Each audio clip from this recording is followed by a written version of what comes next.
Hi guys, welcome back to my channel. Welcome if you are new. My name is Heather. I'm a homeschooling mom of 3 kids, elementary, middle, and high school age. We are in our 12th year homeschooling this year. Today I'm going to be sharing my homeschool update for how September went as well as what is on the docket for October. So let's get started. So September was busy. It was super duper busy. And actually, I can't remember when I did my last homeschool update if I talked about all of the changes. I think I may have talked about how we started cross country. Emma decided to do cross country in August, and so she had preseason and has started her season and is really enjoying running cross country. That's at the public school. And then right before school started, like every single other year, she decided she wanted to do band again. I didn't think we would do band this year. I'm happy that she is doing band. Her band director is the band director that I had when I was in high school, and the program is wonderful. I love all of the people. She loves the experience, but honestly, I was expecting us to have a relatively quiet fall. And when you participate in any sort of public school class, it is not as easy because we do have to get back and forth to the school. Her schedule changes every single week. It is block scheduling, and so some weeks she has band 2 times, sometimes it's 3 times, sometimes it's 1 time. It really depends on the week. It also depends on our schedule. I'm really thankful that they are able to work with us because there are some prior commitments that we have for homeschooling already, and that was one of the reasons that we weren't going to participate in the public school band this year, but she's having so much fun. It is so much fun to see her playing in the pep band at the football games. It really brings back a lot of memories and nostalgia for me. And so she is really enjoying it, but it made our September super busy between band and cross country meets. So it's been busy. We did take a week off in September. This is the first time we've ever taken a week off in September. We started, I think July 11th was our first day of school, our first day of our slow start, and then our first official day was like the first or second week in August with all of our subjects. So we had already been in school for 9 weeks when we took the vacation in September.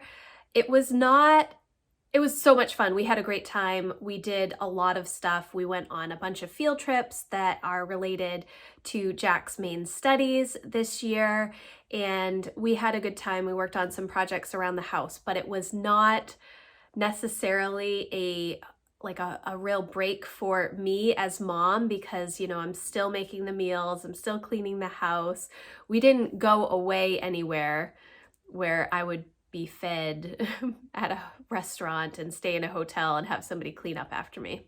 That wasn't the type of vacation that we had. So it wasn't as restful as I had hoped, but we did have a really nice vacation. My husband took the week off. We went to Pemaquid Lighthouse. We did a bunch of historical main history type things, and that was really fun for me because I enjoyed those trips.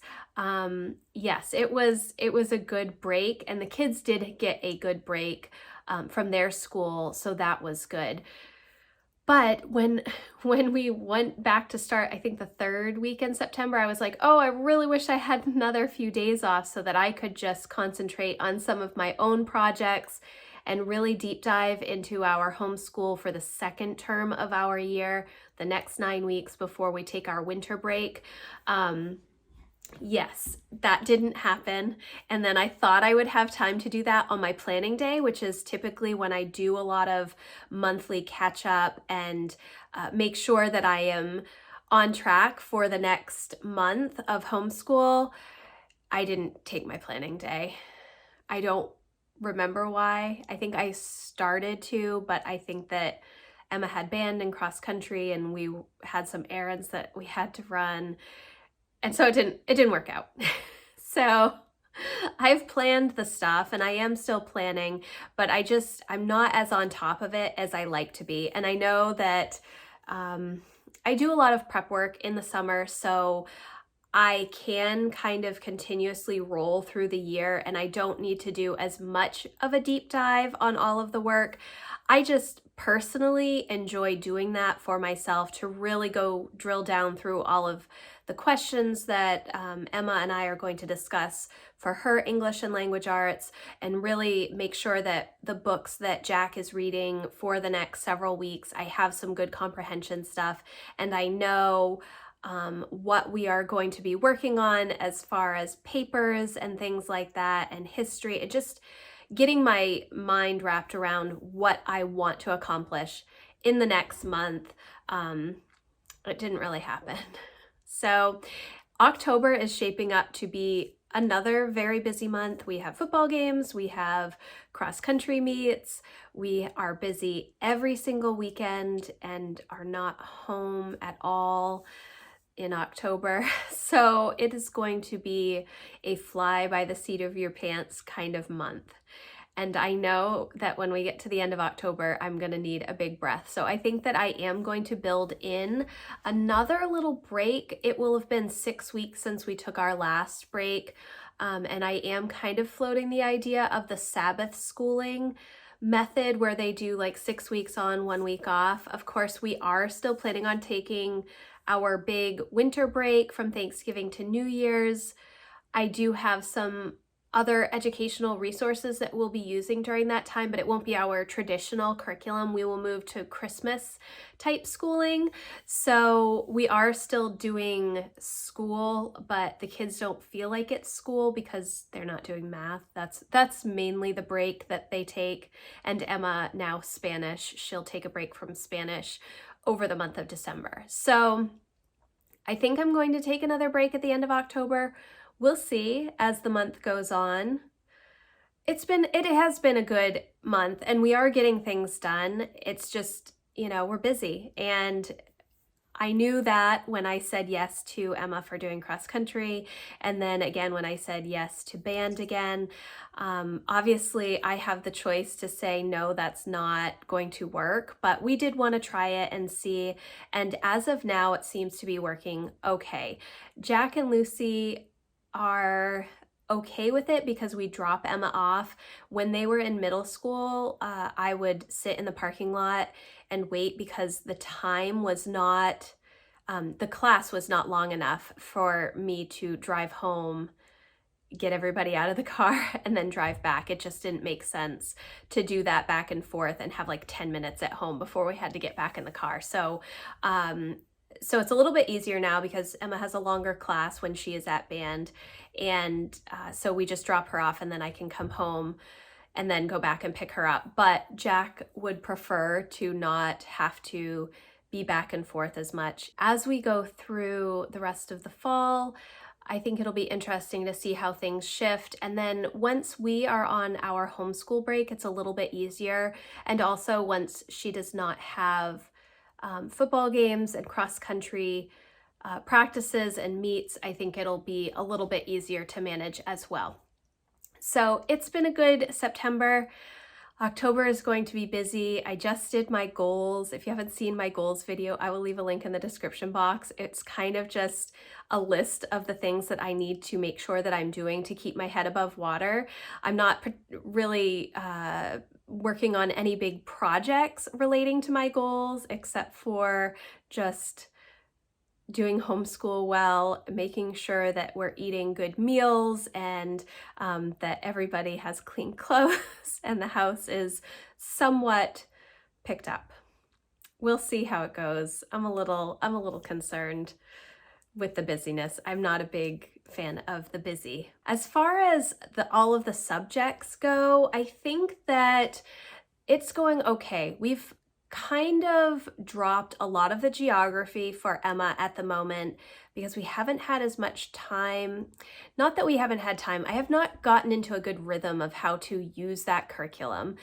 She has done some of the worksheets and lessons, and we've read through some of the stuff in the book, and there's nothing bad about this geography curriculum, and it's something that I do want to continue to use, although I think I might stretch it out.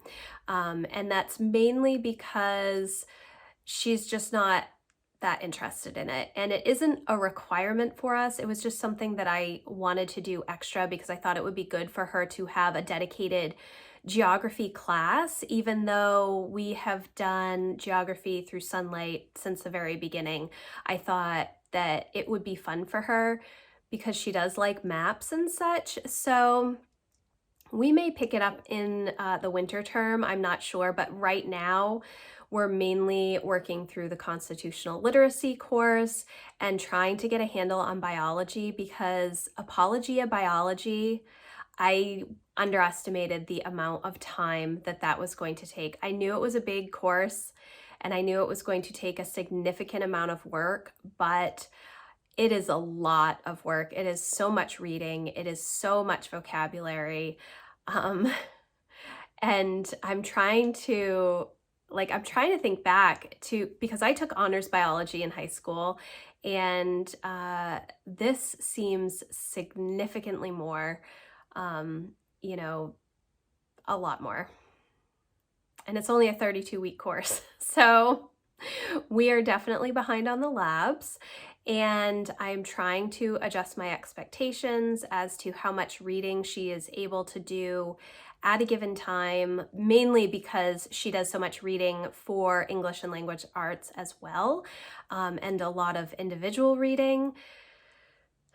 And she's just not as thrilled with the content as she expected to be. I think that she was expecting more dissection type lab stuff right up front, and we haven't seen that. And I'm kind of wishing that there was some sort of a video or something that had the experiments on it, because I don't necessarily think that she needs to physically do every single experiment, because there's a lot of experiments. It's many experiments, and I'm not a good experiment person. So yeah, it's been a little interesting. The biology is a lot of work, which I knew that it would be, but I thought that she would be enjoying it more than she is. And so that's kind of a disappointment, that she's not enjoying it more. She doesn't see the value in it at the moment, which is surprising, because she, up until this, fall, she has really been pushing veterinary science. And so I thought biology would be a really great introduction to that for her. In the past, she has gravitated towards that as what she wants to do, thinking of getting like a vet tech certificate or something, and trying to work at the veterinary clinic to try and figure out if that's what she wants to do career-wise after high school. But now that she's in this biology class, she is not feeling it at all and is gravitating more towards the arts. So we will see. We will see how it goes. We're going to continue plugging along, and if it ends up that we continue doing biology into the summer, it is what it is. I'm not all that concerned with it, as long as she does finish it, because I don't have a backup at this point for science for her. Yes, so that's where we are at with her subjects. Jack is doing great with main studies, and he's really enjoying his science units still. They're very independent for him. He's able to do the majority of the work on his own, putting his own experiments together and coming up with conclusions and all of that work. So that is really good as well. The book selections, I've been letting him select his books out of like 30 books that I picked out, and that is going much better for him. Lucy is doing really well. She is struggling a little bit in math. It's not that she's struggling, she understands it, but it's taking a lot of mental energy for her to get through the 3-digit addition and subtraction and learning to carry and borrow, and all of that kind of stuff is a little bit more challenging. She's doing great with her reading. She's doing great with history and all of the other subjects that we are doing. She's doing a great job with. Math is just taking her the longest, and it's hard for me to go back and forth from 2nd grade math and geometry, and Jack's doing pre-algebra, so I'm kind of all over the place. And sometimes when I'm talking to Lucy, I forget that she's 7 and I'm expecting her to just know some of this stuff because I've got 2 older kids and more advanced math. So I need to stop often and remind myself she is learning this stuff for the first time. It is not stuff that she has already learned. So that's a little challenging as well, but we are working through it. She's doing a great job. Stickers and chocolate chips are very helpful in this type of environment for her. And then what else? We did start our NaNoWriMo prep a couple of weeks ago. I have a couple of vlogs. If you have not seen them, I will have links in the description box. NaNoWriMo, if you do not know, is National Novel Writing Month. It is the month of November, where traditionally the goal is to write a 50,000 word novel every day in the month of November. No, so you write every day in the month of November and you end up with a 50,000 word novel that you can then continue and expand upon or revise or do whatever you want to do. It's to get you into a writing practice. And we have participated, I think since 2016 was the first year that the kids participated in it. And I had done it a couple of years prior to that. I have not participated myself in a few years because I've been helping my kids so much. It is a big part of our English and language arts for November, but this year we are doing NaNoWriMo Prep, which is the 6 weeks prior to November 1st. So we started, I don't know what day it was, maybe the 19th. I think it was September 19th is when we started our prep. The youth writers program through NaNoWriMo has a workbook that you can go through. It has tons of different resources. I have a video sharing how we use NaNoWriMo in our home to encourage writing. It's a fun project. We love it. So we have started working on that, and so far it's been going well. I think that the kids are enjoying it. Although when we started our prep, like the purpose of the prep work is to figure out what kind of a novel you want to write, the different characters you're interested in writing, to come up with ideas and everything. My kids already have their idea picked out and they are ready to go for writing. So that's good that they were raring to go before we even started the prep work. And it kind of just shows how much fun we have with NaNoWriMo, that they were ready. They knew it was coming, so they already had topics picked out for their novels. I don't know if they have come up with a concrete word goal yet, because there are different word goals for all the different ages, K through 12. Lucy also participates. Last year was her first year participating, and she just tells me a story and I type it in Word, and it's a fun keepsake for her. And I think that, when they're little, the goal is like 200 or 400 words or whatever, but if you listen to stories from your kids, they're going to be longer than that. So we just sit down and write a little bit every day, and that's a lot of fun. So we are starting our work for that, and we will start November 1st with our writing, and I hope that I can participate. I'm not doing any prep for that, and I have no ideas on books. And I haven't written fiction like that, and it's probably been 4 or 5 years since I've participated in NaNoWriMo myself. So we'll see. We'll see if I actually do it. I may not. I might take a nap while the kids are writing. We'll see. So now I'm going to share some of the books that we've been reading. With Lucy, we finished Robin Hood, which she loved, and we are still working through Story of the World Volume 2. I think we're almost halfway through it, actually. I don't think that there's, we've been reading about one story 1 to 2 stories a day, depending on the length of the story and how much of an attention span she has. And so there aren't like 180 stories in those Story of the World books. So we will probably finish that the end of March, the beginning of April. But she's really enjoying it. We're having fun discussing it. We just read about the Vikings and Thor, and I love Marvel movies, and we have seen all of the Marvel movies, and she has also seen a lot of the Thor movies, Thor Ragnarok, especially, and so she knows about Thor, and it was just kind of fun to share some of the Norse mythology with her. She's also still reading her Bible 1 story a day. That's what she's doing for her language arts.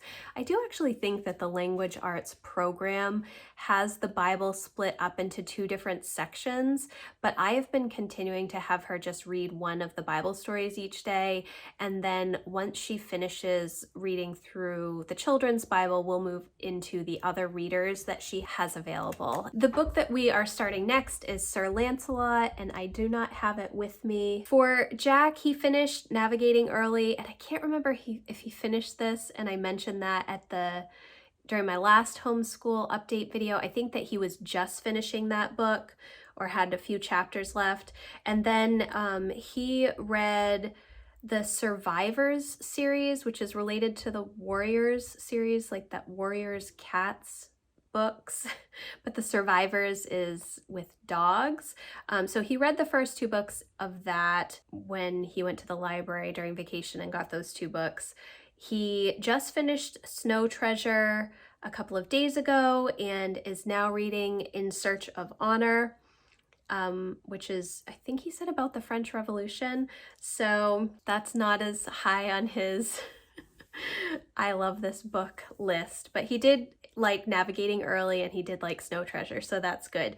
And what he does is he will write narration based on what he's reading in his notebook. And he does that pretty much every day. I know that people don't do narration every day, but I think that it's a good practice. And I've been having the kids, my older 2, do that for a while, and I think I just like it. Emma is finishing Till We Have Faces by C.S. Lewis. She should have finished it right before vacation, but she started reading some other books during vacation and pushed that aside. And so she is still finishing that up. But we have moved on because she's enjoying it, but it's just slow. It's just a slow story for her. She read The Twelfth Night by Shakespeare last week, and she thought that was hilarious. We're going to watch the movie She's the Man with Amanda Bynes, which is kind of like a modern take adaptation of The Twelfth Night. So we will do that. She has also started reading Pride and Prejudice, which she has read multiple times before, but this particular Pride and Prejudice book is like 1 page of text and then 1 page of notes, and so she's been reading all of the notes, and she's, I think, like maybe 12 or 15 chapters in so far, and she's saying that the notes are trying to make the reader really sympathetic to Darcy, which she doesn't think that he deserves that sympathy at the beginning of the book because he's such a jerk at the beginning of the book. But she's really enjoying it. She loves that story anyways. And if we went through all of the questions and all of the plot analysis and stuff that is related to her English, she could do that without rereading the book, but I thought that it would be good for her to read it with the notes to see if anything different pops out at her, or if there's anything that she disagrees with, because she does have very strong opinions about some of these books that she has read so many times. And it's kind of fun. It's kind of fun to talk to her about it and just sit down and discuss Pride and Prejudice. It's one of my favorite books too, but it is something that she's read before, so I don't know. Is that cheating? I don't know. I don't think it is, but she probably didn't have to read it. She probably could have just done all of the work, but the reading is the fun part. So she is rereading that, and we are reading together the Ramsay Scallop. I am reading it to her because, mainly because I miss reading to my kids. We are not doing as much read aloud stuff this year because Jack's doing main studies and Emma is not doing a Sunlight history curriculum. So I have really missed a lot of the reading aloud to my kids. I am still reading with Emma for constitutional literacy and I'm doing all of the discussion stuff with her, but just to sit down together and read, I am doing some of that. I'm reading Lord of the Rings with them. I'm reading Harry Potter with Lucy, and Emma and Jack always come in when I'm reading that. And I obviously am doing all of the read alouds with Lucy, but we're not doing read alouds together as a family as much. And so that is so different for me because I've been combining everybody for so long and reading everything to everybody for so long that this year it's a little different. It's a lot different actually because everybody's kind of just on their own. I'm actually going to be doing a video on morning time next week, a collaboration video, and we really have not had a morning time this year.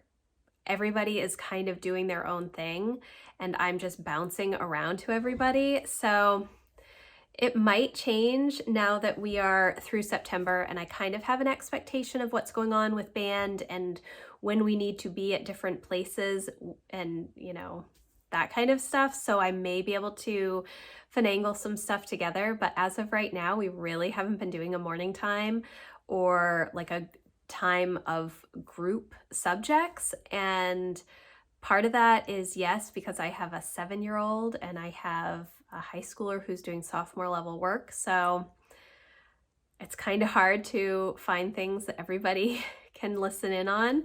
Yeah, but that is that's where the kids are with their reading.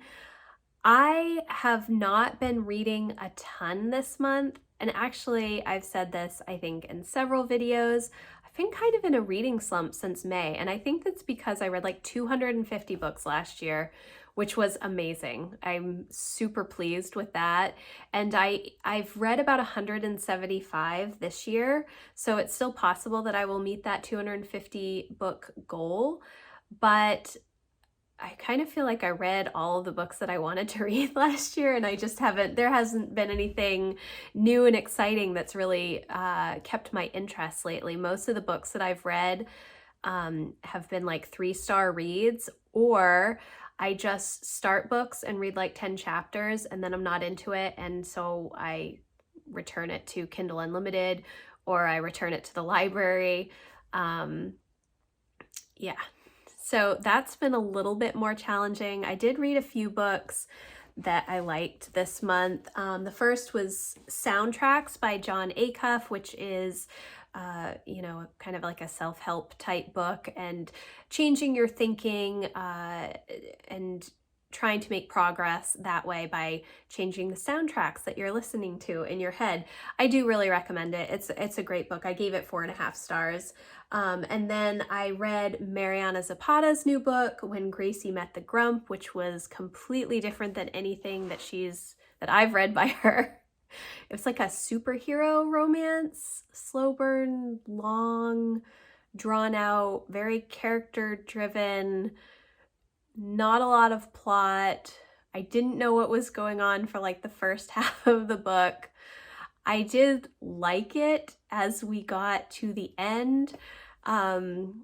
Normally I wouldn't push myself through a book if I'm not enjoying it by like the 20% mark, but I usually love Mariana Zapata's books, so I did keep going and I did enjoy it at the end. It seemed a little disjointed for me. Some of the plot points were very brief and I felt like, well, but what just happened there? It just like you had this thing and then it just stopped and you never heard about it again. So it was a little bit of a weird book, but I was intrigued because superheroes, again, I love Marvel and I do really like Mariana Zapata's books. So There you go. And then the last book that I really enjoyed this month was Find Your People by Jenny Allen. Again, it's another nonfiction book. I really did like a lot of her suggestions about finding community in the places that you already are. I really liked the book, but I think that because she's an extrovert and I'm an introvert, there were definitely some of the suggestions that she made that are just so far out of my comfort zone. I'm not sure I would get the benefit from it. I would mainly just have like social anxiety. But I really did like a lot of what she said about finding your people where you currently are. You know, don't reach out around the groups that you already mingle with on a day-to-day basis. So I thought that that was really good. Some of the suggestions that she had in her book to try and build community and build relationships, I thought were excellent. I definitely recommend it. I gave it 4 stars. I thought it was a good book. A lot of interesting food for thought, and it made me want to text all of my friends. So I thought that was a good thing. Yes. So that is where we are at for this homeschool update video. I don't know. Things have just been so crazy lately. I feel like every time I have an update video, I'm like, oh my gosh, things have been so crazy.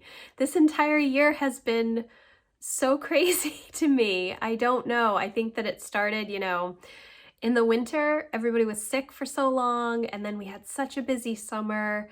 And then now we are back at it with school, and it is just like bam, bam, bam, bam. And I need a nap. That's kind of how I feel. But thank you guys so much for watching. I would love to hear how your school is going.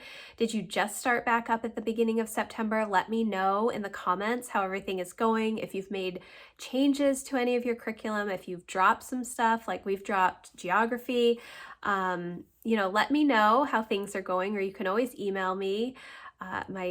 My contact form is in the description box. If you like this video, please give it a thumbs up, and I will see you in the next one. Thanks, guys. Bye.